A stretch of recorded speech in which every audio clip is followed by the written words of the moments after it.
Bismillah.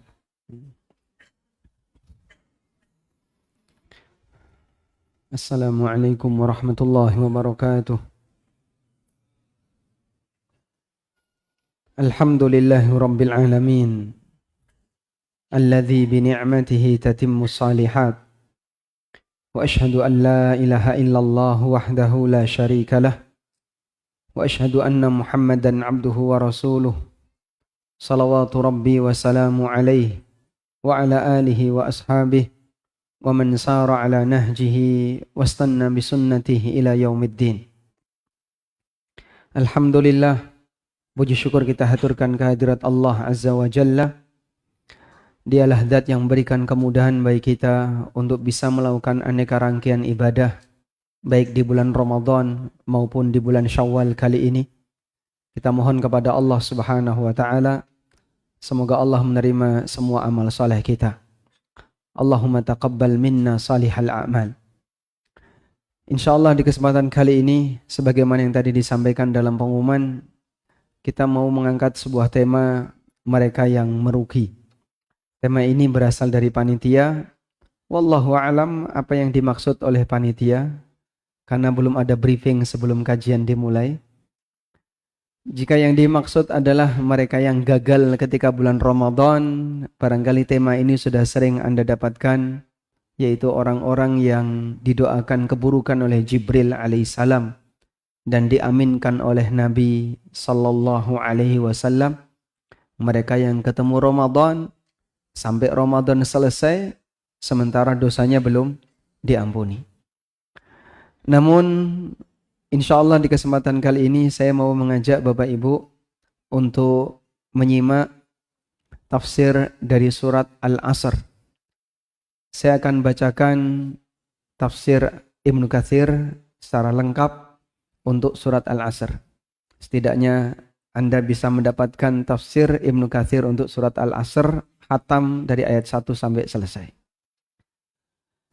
Kita tahu bahwa surat Al-Asr menceritakan tentang bagaimana Allah menegaskan seluruh umat manusia dalam kondisi merugi.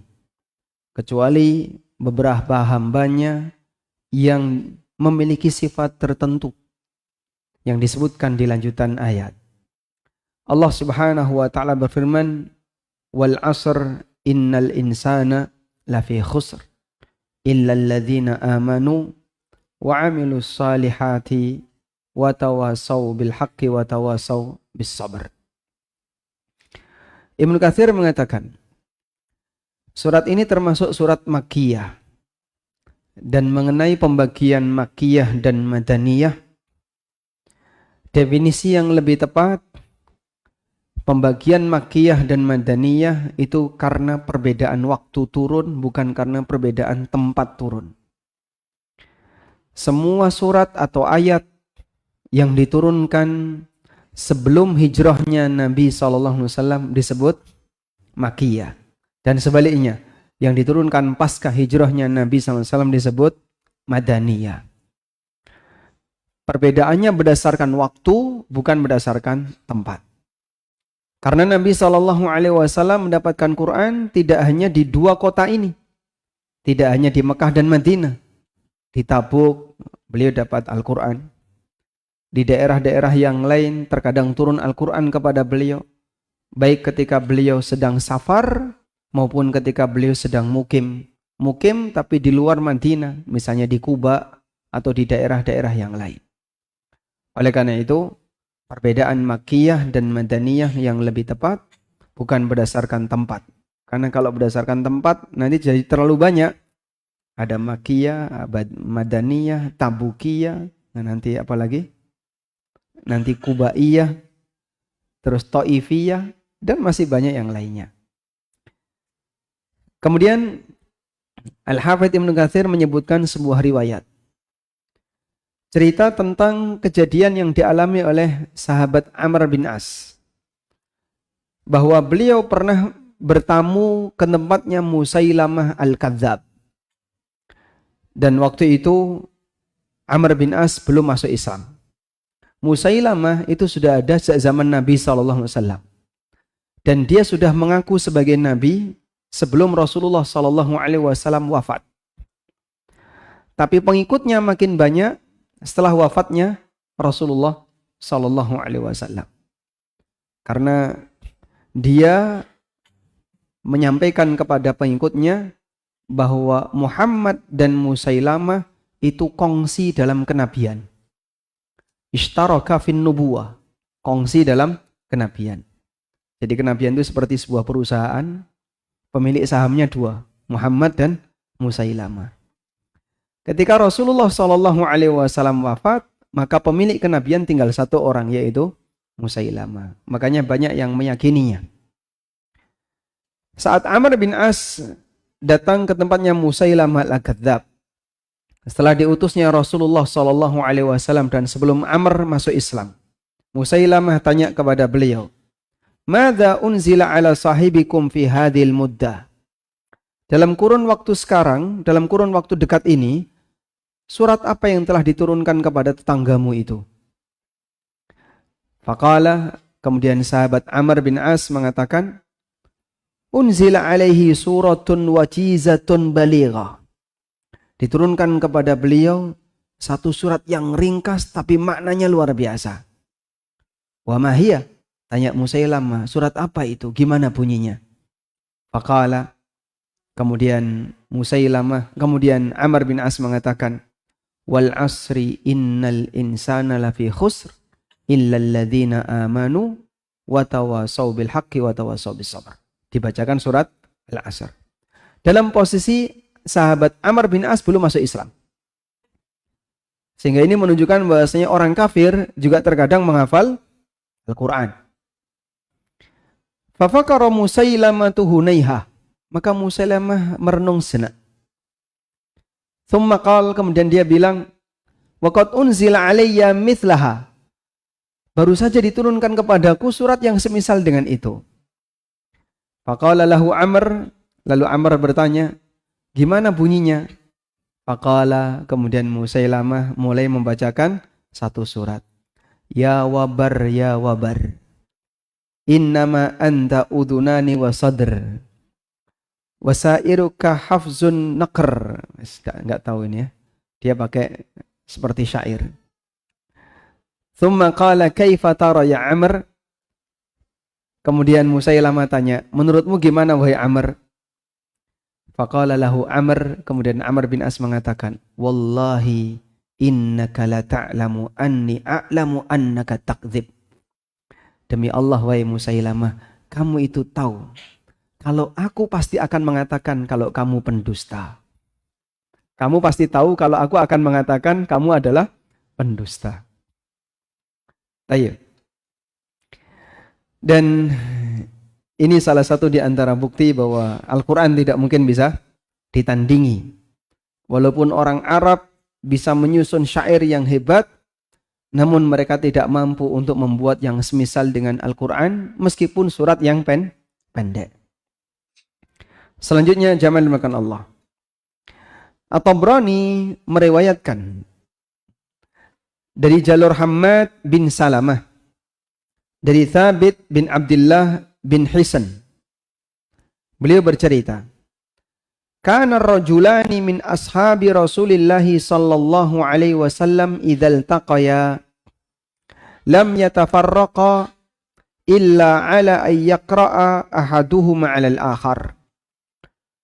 Kata Thabit bin Abdullah, dulu ada dua sahabat Nabi sallallahu alaihi wasallam.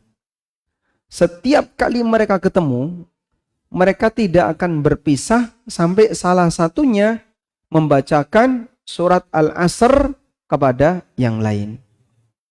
Tsumma yusallimu ahaduhuma 'alal akhar. Setelah itu salah satunya menyampaikan salam, terus dijawab, terus berpisah. Kebiasaan dua sahabat Rasulullah sallallahu alaihi wasallam. Jika riwayat ini sahih, maka kita bisa sebut di antara orang saleh di masa silam ada yang sebelum berpisah di sebuah majelis, mereka membacakan Al-Quran sebagai pesan terakhir, sebagai nasihat antar sesama.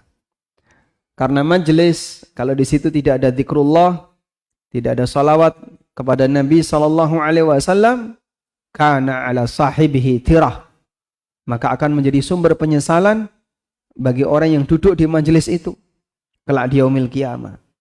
Jadi dengan ngobrol ya, urusan apapun yang kosong dari zikrullah dan tidak ada salawat untuk Nabi SAW, maka akan menjadi apa? Sumber penyesalan di yaumil qiyamah. Nah, sebagian sahabat walaupun cuma berdua, majelis cuma isinya 2 orang. Mereka ketika berpisah, setiap kali mereka mau berpisah baca surat apa? Al-Asr. Setidaknya ini sebagai pengingat bahwa sebelum berpisah sudah ada pesan Al-Quran yang dibacakan. Wa qala Asy-Syafi'i rahimahullah, dan Imam Asy-Syafi'i rahimahullah pernah mengatakan, "Lau tadabbaran nasu hadhihi surah lawasi'athum." Andaikan manusia itu merenungkan surat ini, lawasi'athum, itu sudah cukup sebagai bekal bagi mereka untuk memotivasi diri agar mereka jadi orang baik. Ini ungkapan yang disebutkan oleh Al-Hafidz Ibnu Katsir berkaitan dengan pernyataan Imam Asy-Syafi'i. Dan nampaknya redaksinya berbeda dengan yang disampaikan oleh Syekh Muhammad bin Abdul Wahhab yang ada di Ushulul Tsalatsah. Mungkin Anda masih ingat ya, yang sudah pernah belajar Ushulul Tsalatsah. Kalau Syekh Muhammad menyebutkan, "Lau ma anzalallahu hujjatan ala khalqihi illa hadhihi surah lakafathum." Kalau Allah tidak menurunkan satu hujjah kepada makhluknya kecuali surat ini, itu sudah cukup. Dan biasa ulama menyampaikan sesuatu bil makna, menyampaikan pernyataan berdasarkan makna, sehingga terkadang ada sedikit perbedaan redaksi. Kalau kita mengacu kepada redaksi yang disebutkan dalam tafsir Ibnu Katsir, yang itu jauh lebih dulu dibandingkan kitab Ushulul Tsalatsah, selisihnya jauh ya, 300-an tahun. Maka redaksi Ibnu Katsir kalimatnya adalah qala Asy-Syafi'i, kata Imam Syafi'i, "Lau tadabbaran nasu hadhihi surah lawasi'athum." Andaikan orang itu merenungkan isi dari surat ini, itu sudah cukup bagi mereka untuk memotivasi agar mereka tidak menjadi orang yang rugi. Karena ketika Allah menyebutkan innal insana lafi khusr, sesungguhnya seluruh manusia itu dalam kerugian, maka kita sepakat tidak akan ada satupun orang yang mau disebut sebagai orang yang rugi. Sehingga ketika dia tidak ingin disebut sebagai orang yang rugi, caranya gimana? Lakukanlah perbuatan yang dikecualikan dalam surat tersebut. Nah, agar kamu tidak termasuk orang yang rugi, maka paksakan dirimu untuk melakukan perbuatan seperti yang disebutkan dalam lanjutan ayat. Illal ladzina amanu, sampai akhir dari surat. Selanjutnya mengenai makna al-asr. Apa yang dimaksud dengan al-asr? Ada perbedaan pendapat ulama mengenai makna dari al-asr. Imam Ibnu Katsir rahimahullah mengatakan, al-asr, makna yang pertama adalah az-zamanul ladzi yaqa'u fihi harakatu bani Adam min khairin wa syarrin. Yang dimaksud dengan al-asr adalah waktu. Di dalam waktu itu yaqa'u fihi harakatu bani Adam. Semua gerakan manusia ada di dalamnya. Yang baik maupun yang buruk. Ini pendapat yang pertama. Wa qala Malikun an Zaid bin Aslam, dan menurut Imam Malik, beliau meriwayatkan dari Zaid bin Aslam, seorang ulama tabi'in, huwal ashi, yang dimaksud al-asr adalah waktu asar, waktu sore. Ini pendapat yang kedua. Lalu kata Al-Hafidz Ibnu Katsir, wal masyhuru al-awwal, dan pendapat yang lebih masyhur, al-masyhur di kalangan ahli tafsir adalah pendapat yang pertama. Baik. Ada berapa makna kata al-asr? 2 yang disebutkan oleh Ibnu Katsir. Makna yang pertama apa tadi? Waktu. yang merupakan dimensi tempat kejadian semua perbuatan Bani Adam, yang baik maupun yang buruk. Mana yang kedua? Waktu sore. Ini pendapat siapa? Zaid bin Aslam yang diriwayatkan oleh Imam Malik. Namun kata Al-Hafidz Ibnu Katsir, yang masyhur yang mana? Pendapat yang pertama. Tayyib. Meskipun perbedaan ini karena tidak saling bertentangan, bisa kita akomodir semuanya, karena secara kaidah jika ada perbedaan tafsir dalam sebuah lafadz dalam Al-Quran, maka sepanjang perbedaan itu hanya sifatnya perbedaan redaksi, makna yang tepat adalah mencakup semuanya. Sebab Al-Quran termasuk jawami'ul kalim, kalimat yang ringkas tapi maknanya luas. Dan ada satu tafsir lagi yang disampaikan oleh Ibnu Utsaimin rahimahullah. Al-asr di sini maknanya adalah salat asar. Sehingga makna al-asr ada 3 tafsir: demi waktu sore, dan demi salat asar. Selanjutnya, innal insana lafi khusr. Sesungguhnya manusia dalam kerugian. Al-Hafidz Ibnu Katsir mengatakan, faqsama ta'ala bidzalika ala annal insana lafi khusrin. Allah Subhanahu wa taala bersumpah bidzalika, dengan menyebutkan al-asr, bahwa manusia lafi khusrin, dalam kerugian. Ai fi khasaratin wa halak, maksudnya adalah dalam kebinasaan. Sedikit belajar tentang kalimat sumpah. Dalam kalimat sumpah itu ada 3 unsur. Yang pertama adalah alatul qasam, kata yang digunakan untuk sumpah. Yang kedua, al-muqsam bihi. Al-muqsam bihi. Al-muqsam bihi artinya kata yang disebutkan dalam sumpah. Ditulis saja apa adanya ya. Nanti kita kasih contoh biar gampang. Yang ketiga, al-muqsam alaih. Al-muqsam alaih. Al-muqsam alaih adalah pernyataan yang menjadi tujuan sumpah. Pernyataan yang menjadi tujuan sumpah. Sudah? Ada 3 unsur ini ya. Orang tidak akan bersumpah kalau tidak ada tujuannya.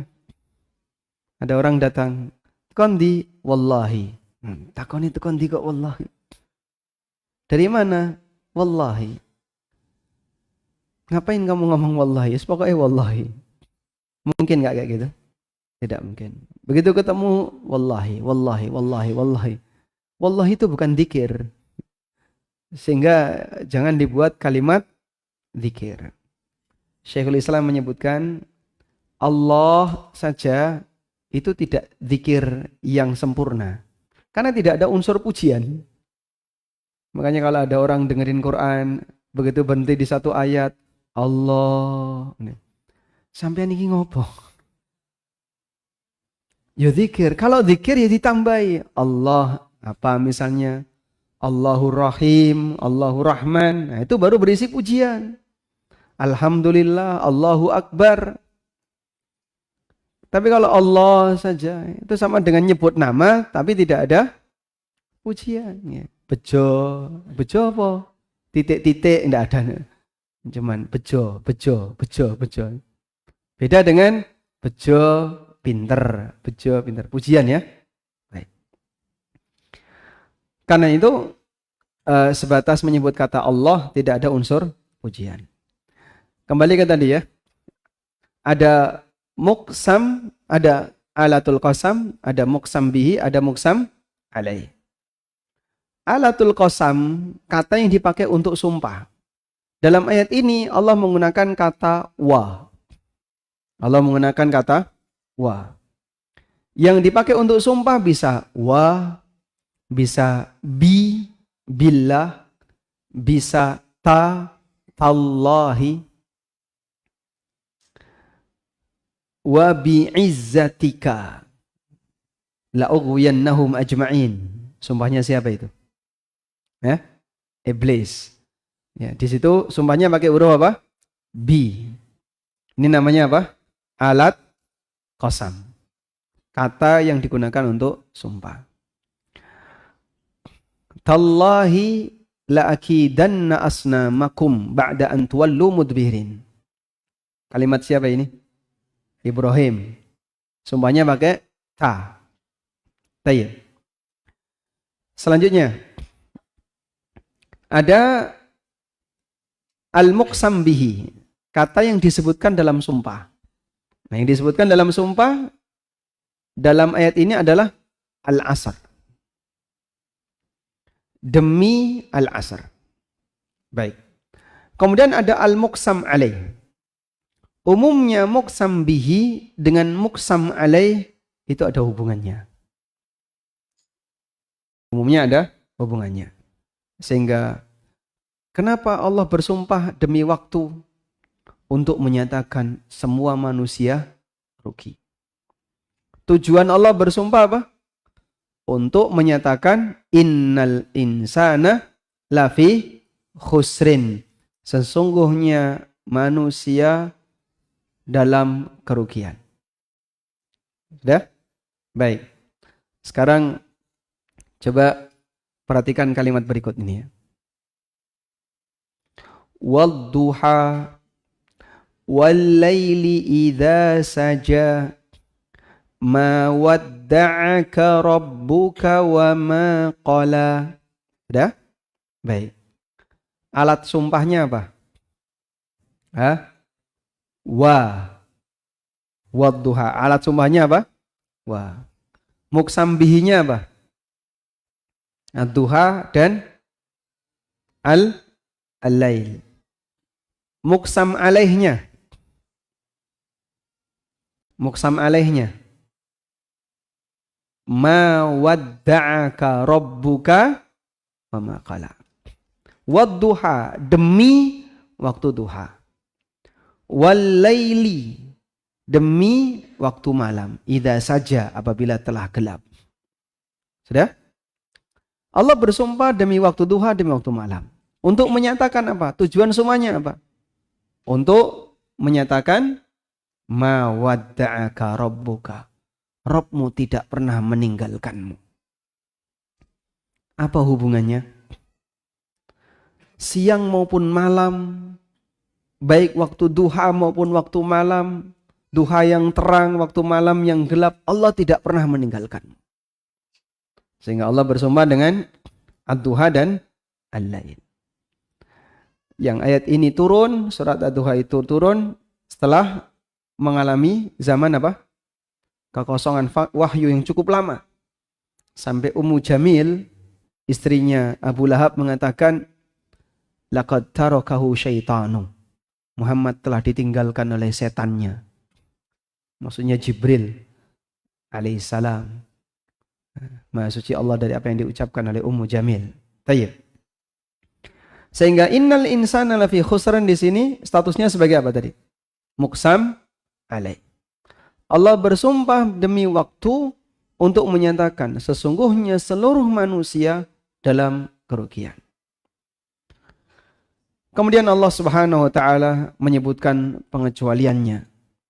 Illalladzina amanu wa 'amilus salihati wa tawasaw bil haqqi wa tawasaw bis sabr. Kecuali orang yang beriman, beramal saleh, wa tawasaw bil haqqi, saling menasihati untuk berada di atas kebenaran, wa tawasaw bis sabr, dan saling menasihati untuk bersabar, bertahan di sana.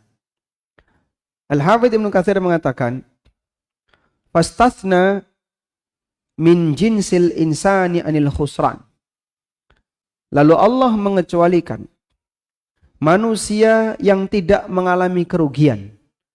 Jenis manusia yang tidak mengalami kerugian.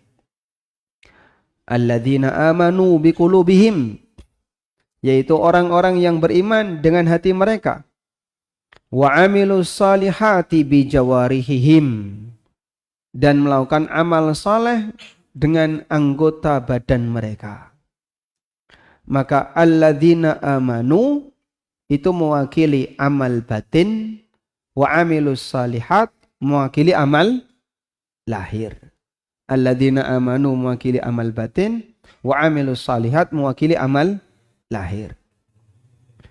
Wa tawasau bil haqqi, dan saling menasihati al-haq bil haq. Kata Al-Hafidz Ibnu Katsir, wa huwa ada'ut ta'at wa tarkul muharramat. Dan bentuk tawasau bil haqqi adalah saling menasihati untuk melaksanakan ketaatan dan meninggalkan yang haram. Dah? Intaha, sampai di sini selesai tafsir Ibnu Katsir.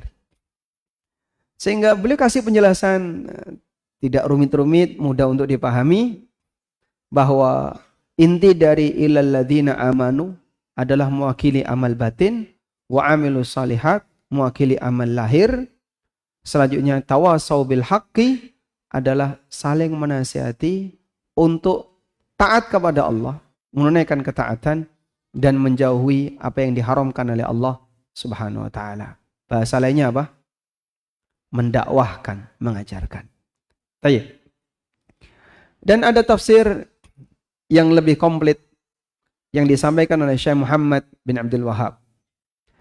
Illal ladzina amanu. Boleh tafsirkan illal ladzina amanu dengan apa? Dengan apa? Di usul tsalatsa. Ada yang tahu enggak? Apa tafsirnya illal ladzina amanu? Boleh tafsirkan dengan belajar. Illal ladzina amanu itu ditafsirkan dengan belajar. Sebab dalam usul tsalatsa itu beliau bahas di bagian awal adalah mengenal 4 hal. Setelah itu baru beliau bahas mengenal 3 hal. Mengenal 4 hal tafsir dari surat Al-Asr. Yang pertama adalah al-ilmu, wal-amal, wad-da'wah, was-sabr. Belajar ilmu, mengamalkan apa yang sudah dipelajari, kemudian mendakwahkan kepada orang lain, dan bersabar dalam melakukan 3 hal di atas. Baik. Dan tafsir ini sangat bagus. Menurut Anda, tafsir ini tekstual atau kontekstual? Illal ladzina amanu ditafsirkan dengan belajar ilmu agama. Menurut Anda, ini tafsir tekstual atau kontekstual? Hah? Gimana? Makanya kalau ada tuduhan, mereka kelompok tekstual. Saya nggak nemukan itu. Banyak sekali tafsirnya para masyayikh yang dituduh kelompok tekstual. Sebutkan siapa saja nama syekh yang dituduh tekstual. Itu mereka punya tafsir kontekstual. Tafsir Syekh Sa'di itu bagus sekali ya. Itu kok tafsir kontekstual. Banyak, kalau boleh kita sebut tafsir kontekstual adalah out of the box. Tidak sesuai dengan makna tekstualnya, tapi beliau tafsirkan di luar itu banyak sekali kita sering jumpai. Illal ladzina amanu ditafsirkan belajar. Karena orang itu akan memiliki akidah sesuai apa yang dia pelajari. Maka orang yang tidak pernah belajar dalam forum kajian Islam, akidahnya sesuai dengan lingkungannya. Karena itu yang dia pelajari. Misalnya orang Abangan, ya, yang tinggal di Lemah Abang, ya. Orang yang sama sekali nggak pernah tersentuh dengan kajian-kajian di masjid, tidak pernah tersentuh dengan kajian-kajian tauhid. Hidupnya cuman begitu lahir, ya sudah, di alas, sekolah, dan seterusnya, dia sebagaimana masyarakat pada umumnya, maka nanti akan dia pelajari apa? Lingkungannya. Sehingga akidahnya terbentuk sesuai dengan akidah lingkungan.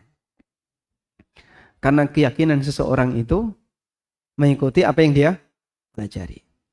Karena itulah Muhammad bin Sirin rahimahullah, seorang ulama tabi'in, menyebutkan belajar ilmu agama itu sama dengan membangun ideologi. Beliau mengatakan al-ilmu huwa din fandur amman ta'khuduna dinakum. Ilmu itu agama. Ilmu itu agama. Sehingga perhatikan, dari mana kalian mengambil agama kalian. Maka orang belajar dari guru A tentang akidah dan belajar dari guru B tentang akidah.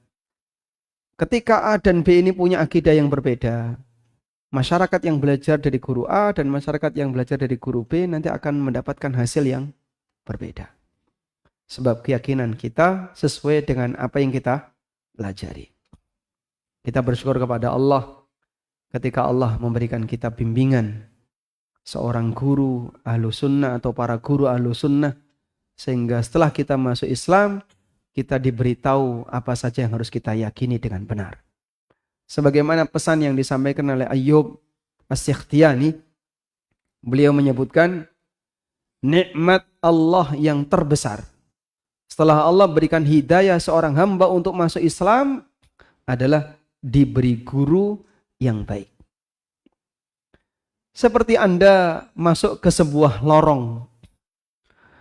Dalam lorong ini, ketika Anda sudah memasukinya, di situ ada banyak sekali orang yang berusaha untuk menarik pengikut. Kalau kemudian gurunya, guru yang nggak beres, Anda akan disesatkan, meskipun dalam satu lingkaran, dalam satu lorong tadi.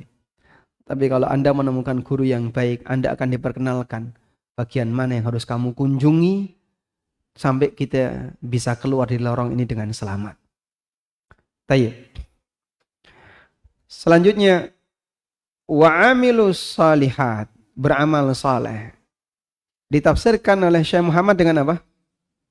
Mengamalkan ilmu. Mengamalkan ilmu. Karena ilmu yang baik, ilmu yang benar, yang bermanfaat akan memberikan bimbingan yang lurus. Ketika diamalkan akan berwujud jadi amal saleh. Tayyib.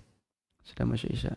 Kita akan dengarkan adzan Isya terlebih dahulu, baru nanti kita akan lengkapi sisa penjelasannya. Wassallallahu ala nabiyyina Muhammadin wa ala alihi wa sahbihi wasallam.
Rasulillah wa ala alihi wa sahbihi wa mawala. Kembali kepada dua pasangan tadi, antara ilmu yang benar dan amal soleh. Ilmu yang benar adalah, kalau kita bicara dalam konteks masalah agama, ilmu yang benar berarti ilmu yang bersumber dari Al-Quran, hadis Nabi SAW yang sahih, dan ijma' kaum muslimin, serta kias yang benar. Taib. Oleh karena itu, Allah Subhanahu wa Ta'ala menyebut orang yang punya ilmu yang benar sebagai manusia yang mendapatkan hidayah. Orang yang mendapatkan ilmu yang benar sebagai manusia yang mendapatkan hidayah. Sedangkan amal yang benar adalah amal yang sejalan dengan ilmu. Amal yang sejalan dengan ilmu. Teori itu dibuat oleh, misalnya ada sebuah alat ya. Alat ini si pembuat dia menuliskan panduan. Si pembuat menuliskan panduan. Bagaimana cara praktek yang benar terhadap alat ini? Siapa yang mengikuti panduan, itulah praktek yang benar. Allah menciptakan alam semesta dan berikut isinya. Allah Subhanahu wa Ta'ala memberikan panduan kepada mereka. Panduan itulah ilmu yang benar. Dan bagaimana mempraktekkan ilmu yang benar itulah amal soleh. Karena itu definisi amal soleh apa? Amal yang sesuai dengan ilmu yang benar. Khulafaur Rasyidun Al-Mahdiyun. Mereka diberi gelar Ar-Rasyidun. Apa makna Ar-Rasyidun? Ar-Rasyidun dari kata Ar-Rushdu. Ar-Rushdu itu lawan dari kata Al-Ghayyu. Qad tabayyana ar-rushdu minal ghayyi. Sungguh telah jelas perbedaan antara ar-rushdu dengan al-ghayyu. Al-Mahdiyun atau Al-Mahdiyin. Al-Mahdi dari kata al-huda yang artinya petunjuk. Lawannya ad-dhalal. Lawannya ad-dhalal. May yahdihillah fala mudhillalah. Siapa yang Allah berikan petunjuk, maka tidak ada yang bisa menyesatkan. Al-Mahdi artinya orang yang pemahamannya benar. Pemahamannya benar berarti berasal dari ilmu yang benar. Materi belajarnya benar. Ar-Rasyidun berarti manusia yang amaliyahnya benar. Sesuai dengan ilmu yang mereka miliki. Maka kesempurnaan yang ada pada Khulafaur Rasyidun Al-Mahdiyun yang disebutkan oleh Nabi SAW. Wa alaikum bisunnati wa sunnatil khulafa ar-rasyidin al-mahdiyin. Karena mereka menggabungkan dua hal. Jama'a bainal ilmi wal amal. Mereka menggabungkan antara ilmu dan amal. Dan itulah orang-orang yang diberi nikmat oleh Allah Ta'ala. Sebagaimana dinyatakan di surat Al-Fatihah. Illal ladzina amanu wa amilus salihat. Di surat Al-Fatihah. Ihdinas siratal mustaqim. Siratal ladzina an'amta alaihim. Dan Allah nyatakan di ayat yang lain. Wa man yuti'illaha wa rasulahu faulaika ma'al ladzina an'amallahu alaihim minan nabiyyin was-siddiqin wasyuhada was-salihin wa hasuna ulaika rafiqa. Baik. Selanjutnya tawasau bil haqqi. Tafsirnya adalah berdakwah. Karena berdakwah mengajak orang untuk mengamalkan ketaatan dan meninggalkan kemaksiatan. Dan ini hukumnya wajib. Karena kita tidak boleh menyembunyikan ilmu. Kita tidak boleh menyembunyikan ilmu. Maka siapa yang tahu kebenaran, dia wajib menyampaikan kebenaran itu kepada yang lain. Yang terakhir, apa? Watawasau bisabar. Dalam semua itu akan ada ujian sehingga orang dituntut untuk sabar. Walhamdulillahirabbil alamin. Demikian sedikit tafsir untuk surat Al-Asr. Ada beberapa pertanyaan. Assalamualaikum warahmatullahi wabarakatuh. Waalaikumsalam warahmatullahi wabarakatuh. Saya mau bayar zakat mal, baiknya dibayarkan kemana? Orang yang mendapatkan zakat telah ditegaskan oleh Allah dalam Al-Quran. Dan ulama sepakat kita tidak boleh menyerahkan zakat atau membayar zakat kecuali kepada 8 golongan yang telah Allah tetapkan. Siapa yang sengaja memberikan zakat kepada selain 8 golongan ini dan dia tahu bahwa dia bukan termasuk 8 golongan ini, maka zakatnya batal. Misalnya, zakat diserahkan ke anak yatim yang kaya warisan. Ya. 8 golongan ini ada nggak anak yatim? Hah? Ada? 8 golongan penerima zakat di surat At-Taubah 60. Ada? Ada anak yatim? Nggak ada. Fakir, miskin, amil, terus mu'allaf, kemudian gharimin, lalu budak, kemudian fisabilillah, ibnu sabil. Anak yatim nggak ada. Sehingga kalau misalnya ini ada anak yatim, dia tahu anak yatim bukan termasuk 8 golongan. Dan anak yatim ini kaya, warisannya banyak, dikasih zakat. Ya sudah, zakatnya batal, wajib diulang. Atau ngasih zakat ke janda. 8 golongan ini ada nggak janda? Yang mampu? Ada? Nggak ada. Sehingga sebatas ditinggal mati oleh tulang punggung keluarga, oleh bapaknya atau oleh suaminya, tidak bisa jadikan alasan untuk menerima zakat. Tapi itu kasihan, baru saja ditinggal mati oleh suaminya. Ya, solusinya bukan diberi zakat, dikasih santunan yang lain. Tapi selain zakat. Selanjutnya, berkaitan dengan siapa manusia terbaik dari 8 ini yang berhak diberi zakat. Seperti ini kembali kepada pertama, pertimbangan kedekatan. Jika dia punya hubungan keluarga dengan Anda, maka itu lebih berat daripada yang tidak punya hubungan keluarga. Bahkan Nabi SAW menyebutkan, sadaqatun alal fuqara, sadaqah. Wa sadaqun alal aqarib, sadaqatun wasilah. Sedekah kepada orang miskin, nilainya hanya sedekah biasa. Tapi kalau diberikan kepada kerabat dekat, ada 2 pahala. Pertama apa? Sedekah dan sekaligus silaturahmi. Oleh karena itu, walaupun Anda bisa jadi tidak ketemu dengan saudara, tapi duit Anda datang ke sana, sudah bisa disebut silaturahmi. Wonge ra teko sing penting. Begitu. Baik. Yang kedua, pertimbangan kedekatan posisi. Tetangga yang tidak mampu lebih berat daripada tetangga yang mampu.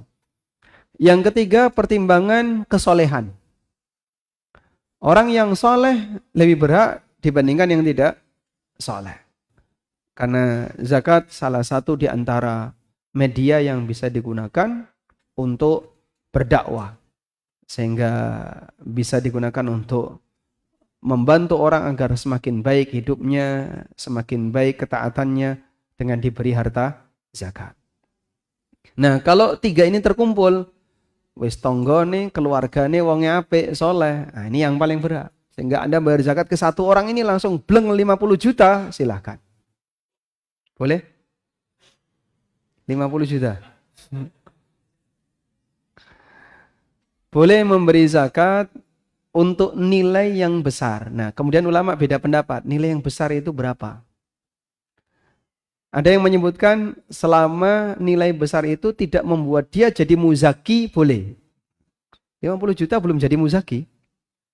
Sekarang nisab 150 juta. Nah, berarti 50 juta belum jadi muzaki. Maka ngasih zakat bisa langsung 10 juta, 20 juta. Begitu dia sudah nerima itu, besok lagi dia bukan lagi mustahik. Karena dia sudah tidak lagi tergolong sebagai fakir miskin. Wallahu alam. Assalamualaikum. Waalaikumsalam. Saya dalam keraguan yang cukup dalam mengenai dua perkara. Antara memperbaiki tempat tinggal atau melaksanakan umroh bersama keluarga. Kira-kira mana yang lebih mendesak?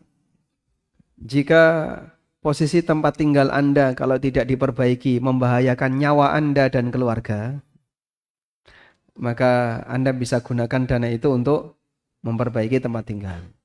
Iki gak segera dibongkar, ambruk. Nah itu. Dana bisa disalurkan ke sana. Tapi kalau memperbaiki masih bisa ditunda, mungkin Anda bisa tunda dan digunakan untuk pelaksanaan umroh yang hukumnya pendapat yang lebih kuat adalah wajib bagi mereka yang punya kemampuan. Umroh pertama, pendapat yang lebih kuat hukumnya wajib bagi mereka yang mampu.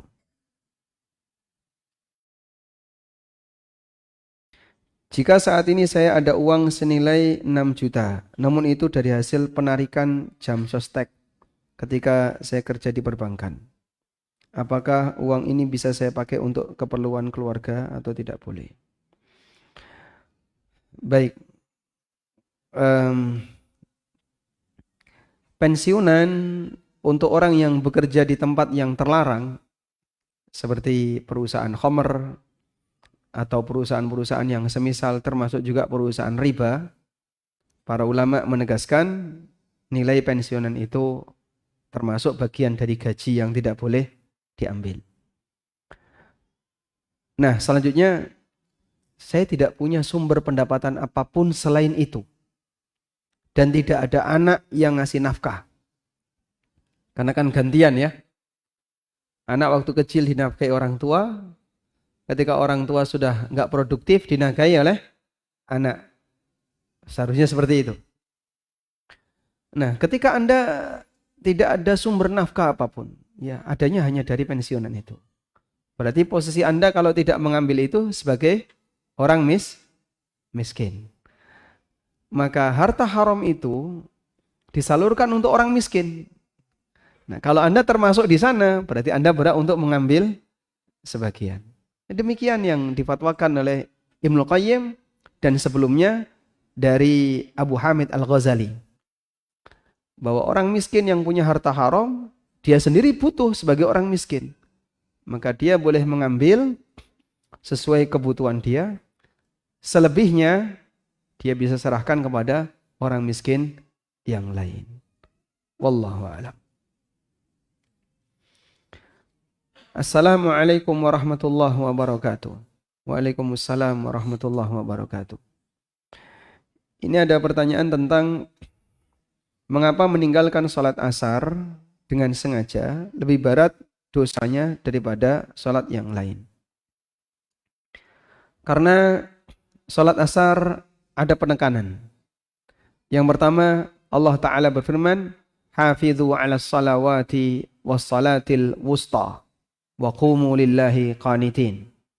Dan makna salatul wusta, tafsir yang disampaikan oleh Nabi SAW adalah salatul asar. Jika riwayat itu sahih. Kemudian yang kedua, Nabi SAW secara khusus pernah menyebutkan tentang orang yang meninggalkan salat asar. Coba saya sebutkan dalilnya. Beliau SAW bersabda, Man fatathu salatul asri faka'annama wutira ahlahu wa ma'lah. Barang siapa yang ketinggalan salat asar dengan sengaja. Maksudnya dia sengaja menunda sampai masuk waktu maghrib. Hadisnya riwayat Bukhari Muslim. Siapa yang dia tidak sholat asar, faka'annama wutira ahlahu wa ma'lah. Maka seolah-olah keluarganya ada yang mati dan hartanya berkurang. Siapa yang ingin membunuh keluarganya dengan tidak sholat asar? Kowe ini gak sholat asar, anakmu mati siji. Ketakutan gak kira-kira? Pasti akan ketakutan. Sehingga ada ancaman khusus yang diberikan oleh Nabi SAW bagi mereka yang meninggalkan sholat asar. Oleh karena itu, dosa meninggalkan sholat asar lebih besar dibandingkan sholat yang lainnya. Wallahu a'lam. Assalamualaikum waalaikumsalam. Bagaimana kalau kita sebagai seorang istri selalu mengingatkan suami, anak-anak untuk mengisi waktu untuk yang bermanfaat. Kadang-kadang lelah, rewel terus mengingatkan. Kadang-kadang ada rasa takut kalau terus mengingatkan suami, tapi sebagai seorang istri saya ingin bisa berkumpul dengan suami dan anak-anak di surga. Bagaimana Ustadz jika istri lebih bersemangat tapi cobaan kita ada di suami dan anak-anak? Motivasi apa yang bisa menguatkan kita sebagai istri? Suami di pondok nih. Ikut pesantren lansia. Baik. Tidak ada ruginya ketika Anda mengingatkan orang lain. Baik suami Anda, anak Anda, atau siapapun. Jadi ada banyak dalam keluarga dengan sebab istrinya sang suami ngaji. Dulu suaminya nggak pernah sholat jamaah, nggak pernah hadir kajian, isinya hanya sibuk dunia dan dunia. Tapi istrinya dapat hidayah lebih awal, lalu mempengaruhi suaminya, sampai akhirnya suaminya ikut ngaji, kemudian dekat dengan forum kajian, rajin sholat jamaah, bahkan sering jadi panitia kajian. Dengan sebab istrinya, sang suami hadir di majelis ilmu. Insya Allah, selama sang suami hadir di majelis ilmu, rajin sholat jamaah, bahkan kadang rajin sholat duha, dulu nggak pernah baca Quran, sekarang suami rajin belajar Quran, belajar tahsin, sampai sekarang bacaan Qurannya sudah bagus. Semua pahala suami ini istri dapat. Karena dia yang menjadi sebab. Semua amal soleh yang dilakukan oleh suami ini, istri yang menjadi sebab suaminya dapat hidayah, dapat pahala enggak? Dapat pahala. Masya Allah. Oleh karena itu enggak ada ruginya ketika Anda ngingetin suami untuk misalnya lebih tertib salat jamaah, atau lebih tertib dalam menggunakan waktu luangnya, atau yang lainnya. Jika karena Anda memberikan peringatan lalu suami meninggalkan tindakan yang tidak bermanfaat tadi, terus dia beralih kepada tindakan yang bermanfaat, maka sang istri dapat pahala. Karena itu dalam satu keluarga, siapa yang jadi pionir hidayah, insya Allah dia borong pahala untuk seluruh anggota keluarganya. Sehingga Anda tidak perlu merasa, kenapa saya harus seperti ini? Harusnya suami saya yang lebih soleh. Enggak ada masalahnya kalau istri lebih soleha. Sehingga Anda menjadi pionir kebaikan di keluarga. Insya Allah Anda akan mendapatkan pahala dari kebaikan yang dilakukan oleh anggota keluarga karena ajakan Anda. Berdasarkan hadis umum dari Nabi SAW, man dalla 'alal khair kafa'ilihi. Siapa yang mengajak orang lain untuk mengajak kebaikan, maka dia mendapatkan pahala seperti pelakunya. Wallahu a'lam wa sallallahu ala nabiyyina Muhammadin wa ala alihi wa sahbihi wasallam. Wa akhiru da'wana anil hamdulillahi rabbil alamin. Wassalamualaikum warahmatullahi wabarakatuh. Waalaikumsalam warahmatullahi wabarakatuh. Syukran jazakallah khairan.